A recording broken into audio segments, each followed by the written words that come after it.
प्रिय बच्चों, सुप्रभातम। मैं सुधींद्र मिश्रा आज आप लोगों को क्लास 9th हिंदी गद्य साहित्य पाठ 2 मंत्र भाग 3 पढ़ाने जा रहा हूं, जिसके लेखक मुंशी प्रेमचंद जी हैं। देखिए बच्चों, अभी तक आप लोगों ने ये पढ़ा था कि डॉक्टर साहब का लड़का जब फर्श पर लेट गया था, सारे मेहमान कमरे में जमा हो गए। कोई कुछ कहता था, कोई कुछ। इतने में जड़ी पीस कर आ गई। मृणालिनी ने उंगली पर लेप किया अर्थात लगाया। 1 मिनट और बीता, कैलाश की आंखें बंद हो गई। वह लेट गया और हाथ से पंखा झलने का इशारा किया। माँ ने दौड़कर उसका सिर गोद में रख लिया और बिजली का टेबल फैन लगा दिया। डॉक्टर साहब ने झुककर पूछा, कैलाश कैसी तबीयत है? कैलाश ने धीरे से हाथ उठा दिया मगर कुछ बोला नहीं। मृणालिनी ने करुण स्वर में कहा, क्या जड़ी कुछ असर न करेगी? डॉक्टर साहब ने सिर पकड़कर कहा, क्या बताऊं, मैं इसकी बातों में आ गया। अब तो नस्तर से भी कुछ फ़ायदा ना होगा, अर्थात चीर फाड़ करने से भी कोई फ़ायदा नहीं होगा। आधे घंटे तक यही हाल रहा। कैलाश की दशा प्रतिक्षण बिगड़ती जाती थी, यहाँ तक कि उसकी आंखें पथरा गईं, हाथ पांव ठंडे हो गए, मुख की कांति मलिन पड़ गई, नाड़ी का कहीं पता नहीं, मौत के सारे लक्षण दिखाई देने लगे। घर में कोहराम मच गया, सारे लोग रोने लगे। मृणालिनी एक ओर सिर पीटने लगी, माँ अलग पछाड़े खाने लगी।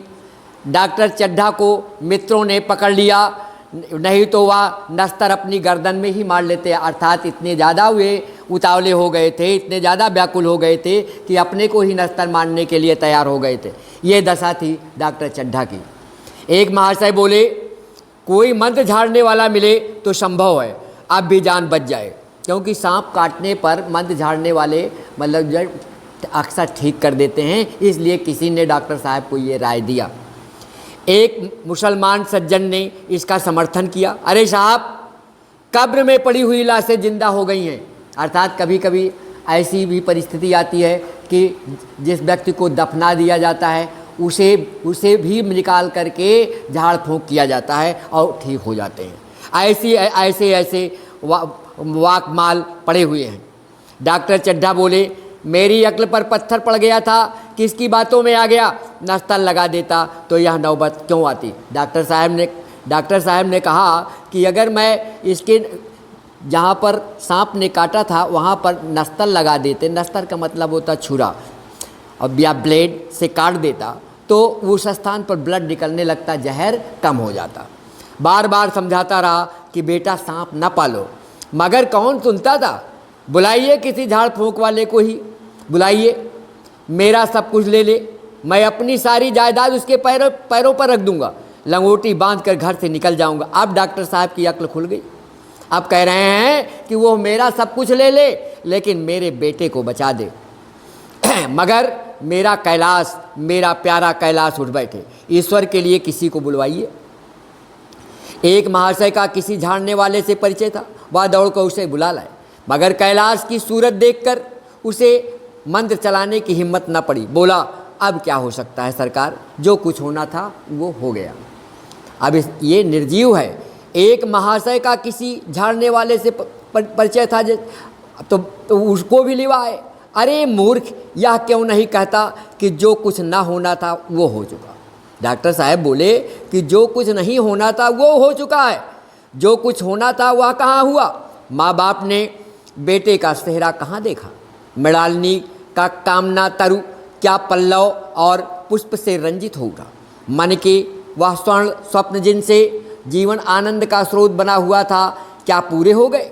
जीवन के नृत्यमय तारिका मंडित सागर में आमोद की बहार लूटते हुए क्या उसकी नौका जलमग्न हो गई। जो न होना था वह हो गया। वही हरा भरा मैदान था, वही सुनहरी चांदनी एक निःशब्द संगीत की भांति प्रकृति पर छाई हुई थी। वही मित्र समाज था, वही मनोरंजन के सामान थे। मगर जहाँ हास्य की ध्वनि थी, अर्थात जहाँ हंसी खुशी थी, वहाँ आप करुण क्रंदन और अश्रु प्रवाह था, अर्थात वहाँ रोने पीटने की आवाज़ और आंसू का प्रवाह था। शहर से कई मील दूर एक छोटे से घर में एक बूढ़ा और बुढ़िया अंगीठी के सामने बैठे जाड़े की रात काट रहे थे। बूढ़ा नारियल पीता था और बीच बीच में खांसता था। नारियल का मतलब होता है हुक्का पीना। नारियल का हुक्का पी रहा था और बीच बीच में खांस भी रहा था, अर्थात से खांसी भी आ रही थी। बुढ़िया दोनों घुटनियों में सिर डाले आग की ओर ताक रही थी। एक मिट्टी के तेल की कुप्पी ताक पर जल रही थी, अर्थात एक छोटा सा दीपक जल रहा था। घर में न चारपाई थी न बिछौना। एक किनारे थोड़ी सी पुआल पड़ी हुई थी, पुआल का मतलब पैरा। इसी कोठरी में एक चूल्हा था। बुढ़िया दिन भर उपले और सूखी लकड़ियाँ बटोरती थी। बुढ़िया का काम था उपले और सूखी लकड़ियों को बिनना। बूढ़ा रस्सी बट करके भर करके बाजार में ले जाता था, उसे बेचता था। यही उनकी आजीविका थी, अर्थात उनकी आजीविका का साधन मुख्य रूप से यही था। उन्हें ना किसी ने रोते देखा न हंसते, अर्थात वे उसी में अपना पूरा समय गुजार देते थे। उनका सारा समय जीवित रहने में कट जाता था। मौत द्वार पर खड़ी थी, रोने या हंसने की कहाँ फुर्सत। बुढ़िया ने पूछा, कल के लिए सन तो है नहीं। सन का मतलब होता है सुतली, अर्थात कल के लिए सुतली नहीं है, आप किससे जो है बात बरोगे, काम क्या करोगे। जाकर झगड़ू शाह से 10 सेर सन उधार लाऊंगा। 10 सेर का मतलब 10 किलो। उसके पहले के पैसे तो दिए हो नहीं, और उधार कैसे देगा, न देगा न सही। घास तो कहीं नहीं गई है, दोपहर तक क्या 2 आने की भी ना काटूंगा, अर्थात 2 आने की घास ही काट लूँगा, ले जाकर कुछ बाजार में बेचूंगा। इतने में एक आदमी ने द्वार पर आवाज़ दी, भगत भगत क्या सो गए, जरा किवाड़ खोलो। भगत ने उठकर किवाड़ खोल दिए। एक आदमी ने अंदर आकर कहा, कुछ सुना, डॉक्टर चड्ढा बाबू के लड़के को सांप ने काट लिया। भगत ने चौंक कर कहा, चड्ढा बाबू के लड़के को? वही चड्ढा बाबू है ना जो छावनी के बंगले में रहते हैं? हाँ हाँ वही। शहर में हल्ला मचा हुआ है, जाते हो तो जाओ, आदमी बन जाओगे, अर्थात इतना इनाम मिलेगा कि आदमी बन जाओगे।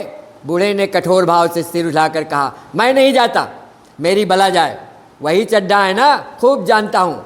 भैया को लेकर उन्हीं के पास गया था, अर्थात अपने लड़के को लेकर उन्हीं के पास गया था। खेलने जा रहे थे, पैरों पर गिर पड़ा कि एक नज़र देख लीजिए, मगर सीधे मुंह से बात तक नहीं किया। भगवान बैठे सुन रहे थे। अब जान पड़ेगा कि बेटे का गम कैसा होता है। कई लड़के हैं। नहीं जी, यही तो एक लड़का था। सुना है, सब ने जवाब दे दिया है। भगवान बड़ा कारसाज है। उस वक़्त मेरी आंखों से आंसू निकल पड़े थे, पर उन्हें तनिक भी दया ना आई थी। मैं तो उनके द्वार पर होता तो भी बात न पूछता। तो न जाओगे? हमने जो सुना था सो कह दिया। अच्छा किया, अच्छा किया। कलेजा ठंडा हो गया, आंखें ठंडी हो गईं, लड़का भी ठंडा हो गया होगा। तुम जाओ, आज चैन की नींद सोऊंगा। बूढ़ा कह रहा है कि आज चैन की नींद सोऊंगा। बुढ़िया से, जरा तमाकू दे दे, एक चिलम और पीऊंगा, अब मालूम होगा लाला को। सारी साहिबी निकल जाएगी। हमारा क्या बिगड़ा? लड़के के मर जाने से कुछ राज तो नहीं चला गया। जहाँ 6 बच्चे गए वहाँ एक और चला गया। तुम्हारा तो राज सूना हो जाएगा। उसी के वास्ते सबका गला दबा दबा कर जोड़ा था ना। अब क्या करोगे? एक बार देखने जाऊंगा, पर कुछ दिन बाद मिजाज का हाल पूछूंगा। आदमी चला गया। भगत ने किवाड़ बंद कर लिए। तब चिलम पर तंबाकू रख कर पीने लगा। बुढ़िया ने कहा, इतनी रात गए, जाड़े पाले में कौन जाएगा? अरे दोपहर ही होता तब मैं न जाता। मैं सवारी दरवाजे पर लेने आती तो भी मैं न जाता। भूल नहीं गया हूँ। पन्ना की सूरत आज भी आंखों में फिर रही, अर्थात अपने बच्चे की सूरत के लिए कह रहा है। इसी निर्दयी ने उसे एक नज़र देखा तक नहीं। क्या मैं न जानता था कि वह न बचेगा? खूब जानता था। चड्ढा भगवान नहीं थे कि उनके एक निगाह देख लेने से अमृत बरस जाता। नहीं, खाली मन की दौड़ थी, जरा तसल्ली हो जाती, बस इसलिए उनके पास दौड़ा गया था। अब किसी दिन जाऊंगा और कहूँगा, क्यों साहब कहिए क्या रंग है? दुनिया बुरा कहेगी, कहे, कोई परवाह नहीं। छोटे आदमी में तो सब ऐसे ऐब होते हैं, बड़ों में कोई ऐब नहीं होता, देवता होते हैं। भगत के लिए जीवन में यह पहला अवसर था कि ऐसा समाचार पाकर वह बैठा रह गया था। 80 वर्ष के जीवन में ऐसा कभी ना हुआ था कि सांप की खबर सुनकर या पाकर वह दौड़ा ना गया हो। माघ पूस की अंधेरी रात, चैत बैसाख की धूप व लू, सावन भादों की चढ़ी हुई नदी और नाले, किसी की उसने कभी परवाह न की। वह तुरंत घर से निकल पड़ता था, निस्वार्थ और निष्काम भाव से सेवा करता था। लेन देन का विचार कभी दिल में नहीं आया, या ऐसा काम ही था। जान का मूल्य कौन दे सकता है? यह एक पुण्य कार्य था। सैकड़ों निराशों को उसके मंत्रों ने जीवन दान दिया था, पर वह आज घर से कदम नहीं निकाल सका। यह खबर सुनकर सोने जा रहा है। बुढ़िया ने कहा, तम्बाकू अंगीठी के पास रखी हुई है, उसके भी आज 2.5 पैसे हो गए, अर्थात तम्बाकू के 2.5 पैसे हो गए। देती ही ना थी। बुढ़िया या कहकर लेटी। बूढ़े ने कुप्पी बुझाई, कुप्पी में दीपक, कुछ देर खड़ा रहा, फिर बैठ गया, अंत को लेट गया। पर यह खबर उसके हृदय पर बोझ की भांति रखी हुई थी। उसे मालूम हो रहा था कि उसकी कोई चीज़ खो गई है। जैसे सारे कपड़े गीले हो गए हैं या पैरों में कीचड़ लगा हुआ है, जैसे उसके मन में कोई बैठा हुआ उसे घर से निकलने के लिए कुरेद रहा है, बार बार कह रहा है। बुढ़िया जरा देर में खर्राटे लेने लगी, अर्थात सोने लगी। बूढ़े बातें करते करते सोते हैं या और जरा सा खटका होते ही जागते हैं, ये उनकी आदत होती है। तब भगत उठा, अपनी लकड़ी उठा ली और धीरे से किवाड़ खोले। बुढ़िया ने पूछा, कहाँ जाते हो? कहीं नहीं, देखता हूँ कितनी रात है। अभी बहुत रात है, सो जाओ। नींद नहीं आती? नींद काहे को आएगी? मन तो चड्ढा के घर पर लगा हुआ है। बुढ़िया ने जो थोड़ा टोंट कसा। चड्ढा ने मेरे साथ कौन सी नेकी कर दी है जो वहाँ जाऊँ? वह आकर पैरों पर पड़े तो भी न जाऊँ? उठे तो तुम इसी इरादे से हो? बुढ़िया ने कहा, नहीं री, ऐसा पागल नहीं हूँ कि जो मुझे कांटे बोए उसके लिए मैं फूल बोता फिरूं। बुढ़िया फिर सो गई। भगत ने किवाड़ लगा दिए और फिर आकर बैठा, पर उसके मन की ऐसी दशा थी जो बाजे की आवाज़ कान में पड़ते हुए उपदेश सुनने वालों की होती है। अर्थात जब बाजे की आवाज़ आती है तो लोग अक्सर जो है प्रवचन सुनने के लिए चले जाते हैं। आंखें चाहे उपदेशक की ओर हों, पर कान बाजे की ही ओर होते हैं। दिल में भी बाजे की ध्वनि आवाज़ गूंजती रहती है। शर्म के मारे जगह से नहीं उठता। निर्दयी प्रतिघात का भाव भगत के लिए उपदेशक था, पर हृदय उस अभागे युवक की ओर था जो इस समय मर रहा था, अर्थात चड्ढा के बच्चे की ओर, जिसके लिए एक एक पल का विलंब घातक था। उसने फिर किवाड़ खोले, इतने धीरे से कि बुढ़िया को खबर न हुई। बाहर निकल आया। उसी वक्त गांव का चौकीदार गश्त लगा रहा था। बोला, कैसे उठे भगत? आज तो बड़ी सर्दी है, कहीं जा रहे हो क्या? भगत ने कहा, नहीं जी, जाऊंगा कहाँ, देखता था अभी कितनी रात है। भला कै बजे होंगे? चौकीदार बोला, 1 बजा होगा। क्या?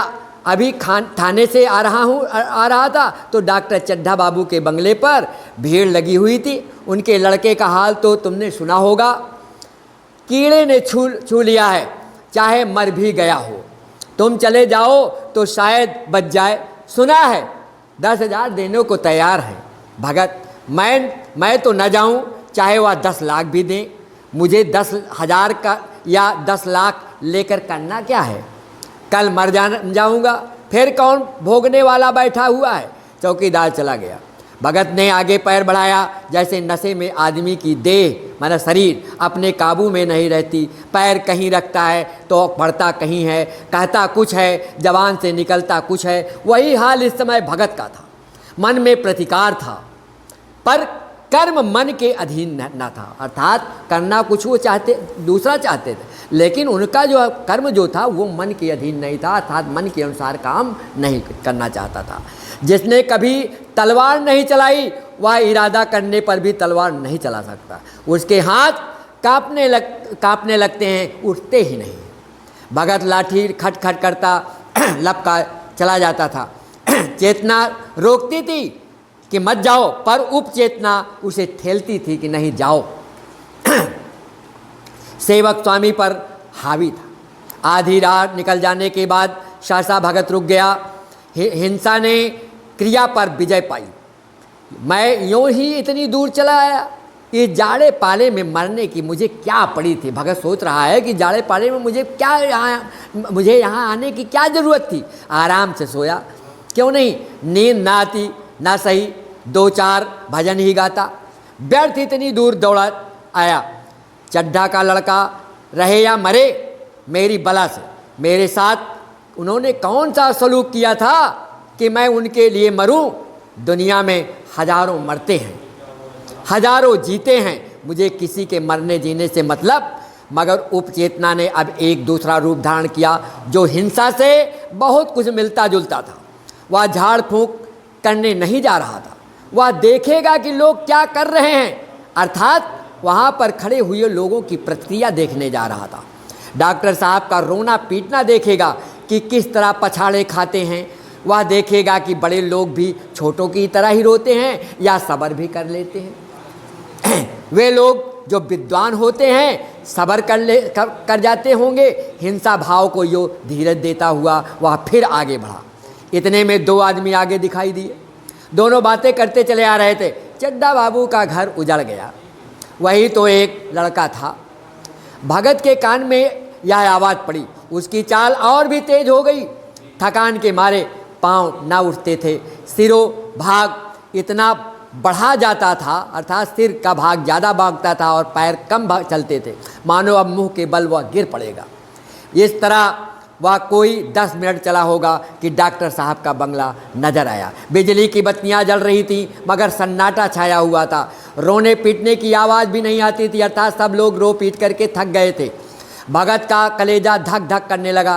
कहीं मुझे बहुत देर तो नहीं हो गई, अर्थात भगत सोचने लगा कि बहुत देर हो गई शायद मुझे यहाँ पहुँचने में। अब वह दौड़ने भी लगा। अपनी उम्र में वह इतना तेज कभी ना दौड़ा था। बस यही मालूम होता था मानो उसके पीछे मौत दौड़ी आ रही है। 2 बज गए थे, मेहमान विदा हो गए थे। तो रोने वालों में केवल आकाश के तारे रह गए थे, अर्थात सब लोग रो पीट करके विश्राम करने लगे थे। केवल तारे नजर आ रहे थे और सभी रो रो कर थक गए थे। बड़ी उत्सुकता के साथ लोग रह कर आकाश की ओर देखते थे कि किसी तरह सुबह हो जाए और लाश गंगा की गोद में ले जाया जाए, था उसको लाश को दफना दिया जाए। सहसा भगत ने द्वार पर पहुंचकर आवाज़ दी, डॉक्टर साहब। डॉक्टर साहब समझे कोई मरीज आया होगा। किसी और दिन उन्होंने उस आदमी को दुत्कार दिया होता, मगर आज बाहर निकल कर आए, देखा एक बूढ़ा आदमी खड़ा है, कमर झुकी हुई, पोपला मुंह, जिसकी मुंह पोपल हो जाए, मतलब बिल्कुल खाली भाव तक सफ़ेद हो गई थी, इतना बूढ़ा था। लकड़ी के सहारे कांप रहा था। बड़ी नम्रता से बोले, क्या है भाई, आज तो हमारे ऊपर ऐसी मुसीबत पड़ गई है कि कुछ कहते नहीं बनता। फिर कभी आना। इधर 1 महीना तक तो शायद मैं किसी मरीज़ को न देख सकूँगा। भगत ने कहा, सुन चुका हूँ बाबूजी, इसीलिए आया हूँ। भैया कहाँ हैं, ज़रा मुझे दिखा दीजिए। भगवान बड़ा कारसाज है, मुर्दे को जिला सकता है। कौन जाने अब भी उसे दया आ जाए।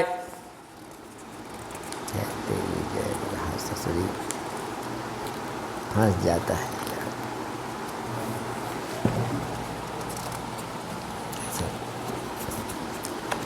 चड्ढा ने व्यथित स्वर में कहा, चलो देख लो। मगर 3-4 घंटे हो गए, जो कुछ होना था हो चुका। बहुतेरे झाड़ने फूकने वाले देख देख कर चले गए। डॉक्टर साहब को आशा तो क्या होती, हाँ बूढ़े पर दया आ गई। अंदर ले गए। भगत ने लाश को 1 मिनट तक देखा, तब मुस्कुरा कर बोला, अभी कुछ नहीं बिगड़ा है बाबूजी, वहाँ नारायण चाहेंगे तो आध घंटे में भैया उठ बैठेंगे। आप नाहक दिल छोटा कर रहे हैं, जरा कहारों से कहिए पानी तो भरें। कहारों ने पानी भर भर कर कैलाश को नहलाना शुरू किया। पाइप बंद हो गया था। कहारों की संख्या अधिक न थी, इसलिए मेहमानों ने आते के बाहर कुएं से पानी भर भर कर कहारों को दिया। मृणालिनी कलसा लिए पानी ला रही थी। भगत खड़ा मुस्करा मुस्करा करके मंत्र पढ़ रहा था, मानो विजय उसके सामने खड़ी है। जब एक बार मंत्र समाप्त हो जाता तब वह एक जड़ी कैलाश को सूंघा देता। इस तरह ना जाने कितने घड़े कैलाश के सिर पर डाले गए और ना जाने कितनी बार भगत ने मंत्र फूका। आखिर जब उषा ने अर्थात सुबह की लालिमा, सूर्य की लालिमा अपनी लाल लाल आंखें खोली तो कैलाश की भी लाल लाल आंखें खुल गईं। अर्थात भगत के झाड़ फूंक का इतना असर हुआ कि कैलाश ने भी अपनी आंखें खोल दी। एक क्षण में ही उसने अंगड़ाई ली और पानी पीने को मांगा। डॉक्टर चड्ढा ने दौड़कर नारायणी को गले लगा लिया। नारायणी दौड़कर भगत के पैरों पर गिर पड़ी और मृणालिनी कैलाश के सामने आंखों में आंसू भरे पूछने लगी, आप कैसी तबीयत है? एक क्षण में चारों तरफ खबर फैल गई। मित्रगण जितने मुबारकबाद देने आने लगे। डॉक्टर साहब बड़े श्रद्धा भाव से हर एक के सामने भगत का यशगान गाते फिरते थे, बड़ाई करते फिरते थे। सभी लोग भगत के दर्शनों के लिए उत्सुक होते कि भैया हैं कहाँ हो, मगर अंदर जाकर देखा तो भगत का कहीं अता पता ना था। नौकरों ने कहा, अभी तो यहीं बैठे चिलम पी रहे थे, हम लोग तम्बाकू देने लगे तो नहीं ली, अपने पास से तम्बाकू निकाल कर भरी। यहाँ तो भगत की चारों ओर तलाश होने लगी और भगत लपका हुआ घर चला जा रहा था कि बुढ़िया के उठने के पहले पहले पहुँच जाए। उसको ये चिंता थी कि कहीं बुढ़िया जग न जाए। जब मेहमान लोग चले गए तो डॉक्टर साहब ने नारायणी से कहा, बुढ़ा न जाने कहाँ चला गया, एक चिलम तम्बाकू का भी रवादार न हुआ। नारायणी, मैंने तो सोचा था कि उसे कोई बड़ी रकम दूंगी, अर्थात इनाम के तौर पर दूंगी। चड्ढा, रात को मैंने नहीं पहचाना। अब जो है डॉक्टर चड्ढा कह रहे हैं कि रात को मैंने नहीं पहचाना, पर जरा साफ हो जाने पर पहचान गया। एक बार यह एक मरीज़ को लेकर के आया था। मुझे अब याद आया है कि मैं खेलने जा रहा था और मरीज़ को देखने से इनकार कर दिया था। आज उस दिन की बात याद करके मुझे जितनी ग्लानि हो रही है उसे प्रकट नहीं कर सकता। अर्थात डॉक्टर साहब अपनी बल्लभजा गलती का पछतावा कर रहे हैं। मैं उसे खोज निकालूंगा और उसके पैरों पर गिरकर अपना अपराध क्षमा कराऊंगा, अर्थात मैं अपने अपराध के लिए उसे क्षमा मांगूंगा। वह कुछ लेगा नहीं, यह जानता हूँ। उसका जन्म यश की वर्षा करने के लिए हुआ है। डॉक्टर साहब कह रहे हैं ऐसे व्यक्ति का जन्म केवल यश के लिए हुआ है, वो कुछ लेता होता नहीं है। उसकी सज्जनता ने मुझे ऐसा आदर्श दिखा दिया है जो अब मैं जीवन पर्यंत जो कि जीवन पर्यंत मेरे सामने रहेगा। अर्थात मैं इसी का पालन करता रहूँगा। इसी के साथ बच्चों मैं अपने शब्दों को विराम देता हूँ। Thank you to all of you.